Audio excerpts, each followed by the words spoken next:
Hey, what's up guys? This is 3D Bonfire back with another amazing tutorial, and right now in January 2025 it's all about cosmetic products in combination with different fluid simulations. So this is just something that is very interesting to me right now because lately I just got a lot of requests from clients out of the cosmetic or food industry. So you could use this one for your cosmetic clients, but also of course for maybe food clients. So this one could be at the same time some milk or some cream for like a delicious little milk chocolate snack, but it could also be at the same time like a lotion for some cosmetics. So depending on how you set up your simulation settings, you can just totally vary how the liquid will behave and therefore create like different kind of products. All right, so this is what I'm doing here, and you might think, hey Marcus, can I do this with the native Cinema 4D 2025.1 particles, which are by the way great. I love what Maxon is doing there, but at the same time I have to give you a little disclaimer. No, so far it's just not possible to do simulations like this one with the native Cinema 4D tools, because so far we just don't have a proper or any liquid solver in the particles engine. So I mean, you maybe can fake a little bit of a particle collision behavior with the collision modifier in combination maybe with a flock modifier to give something like cohesion and stickiness, but overall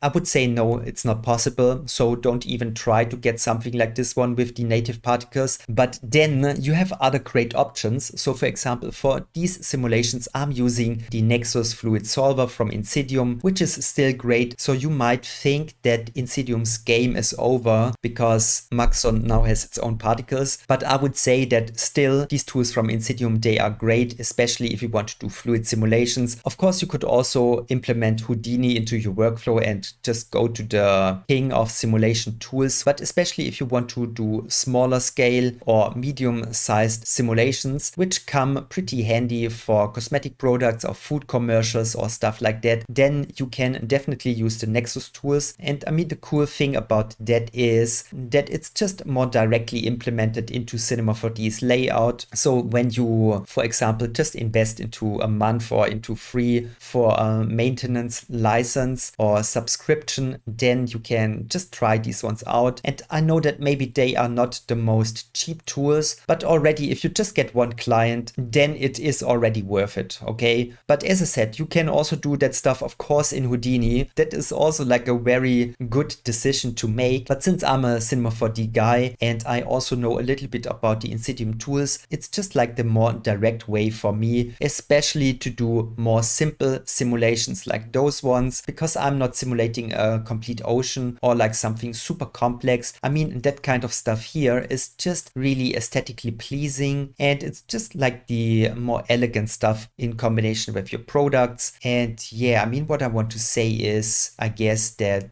these tools are just great, and I'm using them right now on my Patreon for different fluid lessons in combination with cosmetic products. You can also find like some basic cosmetic products on my Patreon to then directly combine them with the lessons. So you can see here I was heavily influenced by these kind of visuals that I just see a lot in cosmetic products. And I mean, this is just looking amazing, like this fluid behavior here, that's just beautiful. But as you can see, we can definitely create exactly stuff like this one in Cinema 4D with the Nexus tools. But then after this lesson, I also want to do something with some splashes maybe that you can also see in a lot of beauty commercials. So I think I want to do something like this one, which is also totally doable with the Nexus tools, also with a pretty good speed because Nexus is GPU accelerated. All right, so it's running the simulation on your GPU, which is just giving it a reasonably good speed. And I think I also want to do something with some splashes. And yes, you can see that I just want to do some cool stuff here on Patreon, and I already started with some lessons. This is my first topic with already 3 lessons on my Patreon, but now here on YouTube, what else can I say? I mean, I could just quickly dive into some settings here, but just be sure that I will be way more specific and give you complete breakdowns. You already know where to find it, okay? But for example, let me just quickly mention the main parameters which are important for simulations like those ones. So I would say first, you have to keep in mind the scene scale. So your simulation parameters heavily are relying on scene scale. So for example, here you can see that this one is in a reasonable scale in comparison to a person. I mean, it's still pretty huge. Yeah, when you look at this one, it's almost the size of a human head, but I just like to do my simulations just a little bit bigger so that I'm not getting into very tiny, small simulation parameters. But I just want to say that you maybe shouldn't scale your product up to 5 meters, because then all of your parameters here, of course, will just react differently. Then your main ingredients is the Nexus Fluid Solver. You will find it there in X particles. And in my understanding, Nexus is like just X particles with the GPU. Okay, so this is just my basic understanding here, but that stuff is just way faster than the traditional stuff that you will get there. And you want to work with an NX Fluid Solver in your simulation, and then you want to use the PBD solver. I think this is like position-based dynamics, and this one is more for small and medium simulations. And you can see the other one, this one is more for an ocean or like a big wave, stuff like this one. All right, then when you have a fluid solver in your scene, your particles automatically will get some fluid behavior, and then it's just about a combination of the solver and the liquid settings there. I mean, you can just look at my settings, but then this one is also combined when you press Ctrl D with the overall frames per second. For example, this one is a pretty important parameter, because when you want to get a more accurate and more dense solve, it can also be pretty helpful to just apply way more frames per second. So I guess traditionally you work in 30 frames or 25, but when you let your simulation calculate with a higher frame rate, then you just get a way more dense, accurate solve. And you can think about that your particles then per frame just have to travel a shorter distance, and therefore the solve will just be more accurate. Usually this one will give your particles more of a pull together, and it will just help you to create something more viscous and more small scale, which is just less loose and free flowing. All right, so this one is a pretty important parameter. But then when you press Ctrl D, then there is one more parameter which can be important, and this is the overall subframe steps. When you would go up with this one from 1 to 2, for example, then this one is almost like an additional multiplier of all the values that you have in your fluid solver. Okay, then it is just twice time the calculations, and in my understanding this one will just in addition make your fluid just way more viscous and sticky and pull the particles even more close together. So yes, this is also pretty important in combination with your settings there. And then of course you also have to think about the strength of your different forces in the scene. So for example, when you would reduce the gravity strength, then the pull downwards of your particles will be way less, and therefore of course you will get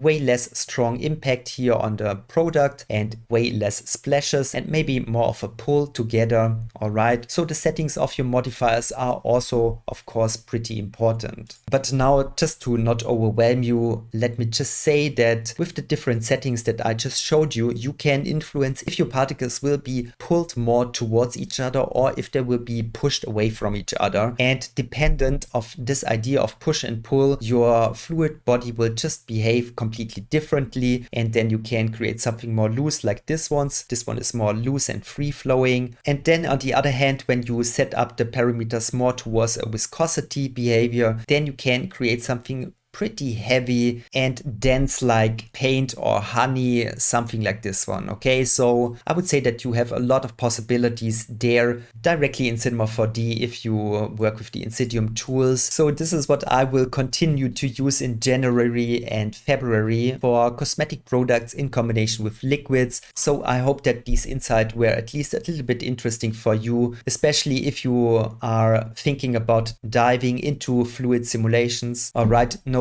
pun intended. And I think it's just always a good idea to put new techniques into your skill set and become like this one-man powerhouse of a 3D guy. All right, and yes, I think that this is it for today. I hope that I could excite you a little bit for liquid simulations. Thank you so much for your time. See you in the next tutorial. Bye everyone.